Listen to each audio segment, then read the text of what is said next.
La minute de l'expert est aujourd'hui consacrée à un sujet qui déclenche des passions, c'est la viticulture bio.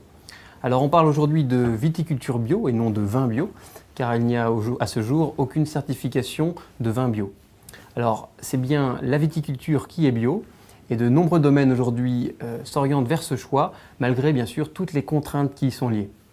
Alors par exemple, le vigneron ne peut plus du tout utiliser de désherbants, de produits phytosanitaires pour traiter les vignes, ou bien même d'engrais, dans le but, bien sûr, de revenir à une viticulture beaucoup plus naturelle et de faire revivre un petit peu les sols. Alors l'impact de la viticulture bio sur la vigne et les vins est assez significatif.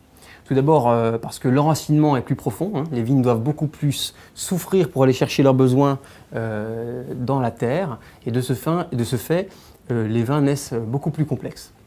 Les rendements également à l'hectare, la production est beaucoup plus faible. Et puis, si on parle des équilibres dans les baies, les raisins naissent avec des pH et des structures très différentes, ce qui, bien sûr, dans les vins se ressent. Alors également, on a le relief minéral, hein, qui apparaît beaucoup plus dans les vins où la viticulture est soignée. On a l'expression du sous-sol à travers les vins qu'on appelle la minéralité. Et puis bien sûr, c'est certainement peut-être la plus normale, c'est une garantie de n'avoir aucun résidu chimique dans les vins. Et c'est pour ça bien sûr qu'aujourd'hui, la viticulture bio a le vent en poupe. Alors, en parallèle également de la viticulture bio, se trouve un autre terme exploité aujourd'hui qui s'appelle la biodynamie. Alors c'est un autre type de viticulture bio, toujours sans produits phytosanitaires, sans amendement, qui vise à utiliser des préparations à base de plantes pour dynamiser la vigne.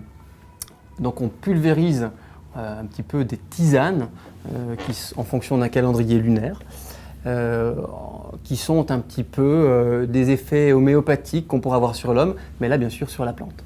Alors cette technique est aujourd'hui utilisée par les meilleurs domaines en France, et on retrouve parmi eux la Romanée-Conti, le domaine Le Flève, des domaines toujours bien sûr encensés aujourd'hui. Alors une petite parenthèse pour terminer sur le sujet du bio. Vous l'aurez compris, ces vins sont d'abord plus respectueux de votre santé, mais attention aux pièges, parce que derrière la viticulture bio se trouvent des vins dits nature ou naturels ou même sans soufre, qui eux reflètent plutôt un choix de vinification en utilisant peu ou pas de dioxyde de soufre.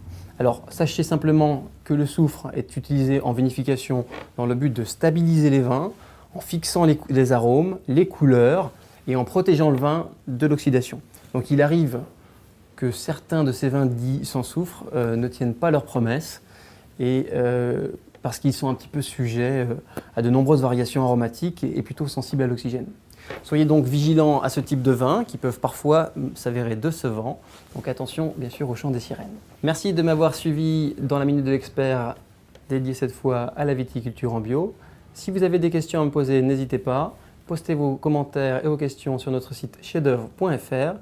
J'espère vous retrouver très bientôt pour un autre sujet.